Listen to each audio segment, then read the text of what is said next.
Once upon a time, there lived a wise man. He was the head of the local administration of a small village. Everyone respected him, and his views and opinions were well regarded. Many people came to him seeking for advice.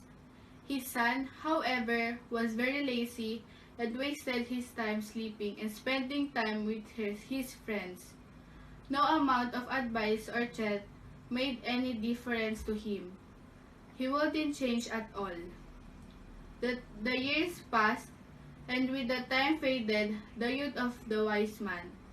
As they grew older, he began to worry about his son's future. He recognized the need to give something to his son so that he can take care of himself and his family to be.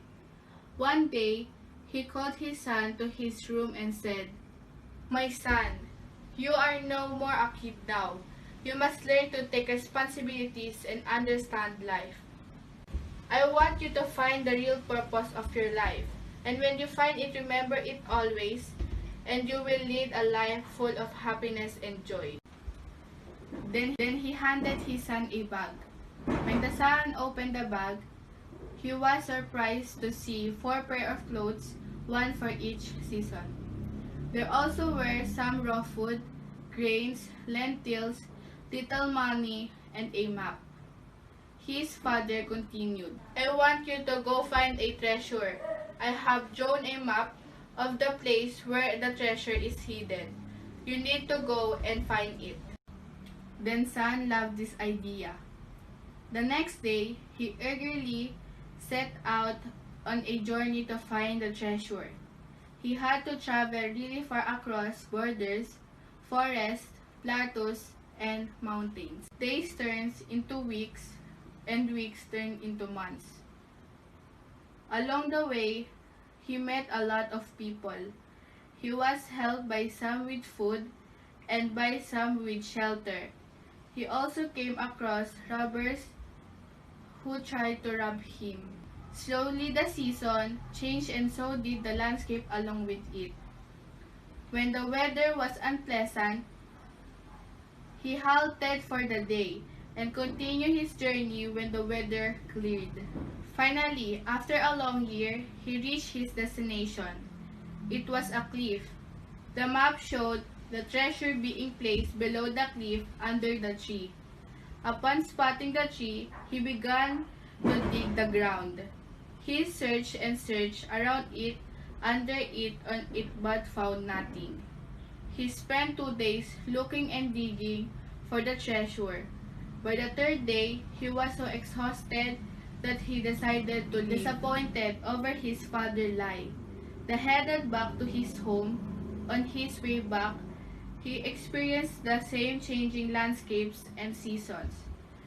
These times, however, he halted to enjoy the blooming flowers in spring and the dancing birds in monsoon. He stayed in places only to watch the sunset in paradise or to enjoy pleasant summer evenings. Since the supplies he carried were over by then, he learned to hunt and make arrangement for his meals. He also learned how to sew his clothes and shelter themselves. He was now able to determine the hour of the day by the position of the sun and plan his journey accordingly. He also learned how to protect himself from wild animals. He met the same people who had helped him earlier.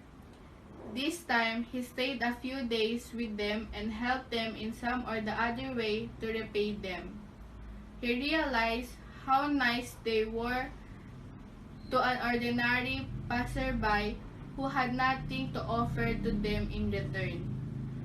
When he reached home, he realized it had been 2 years since he left the place. He walked straight into his father's room. "Father?" The father immediately jumped to his feet and hugged his son. "So how was your journey, my son? Did you find the treasure?"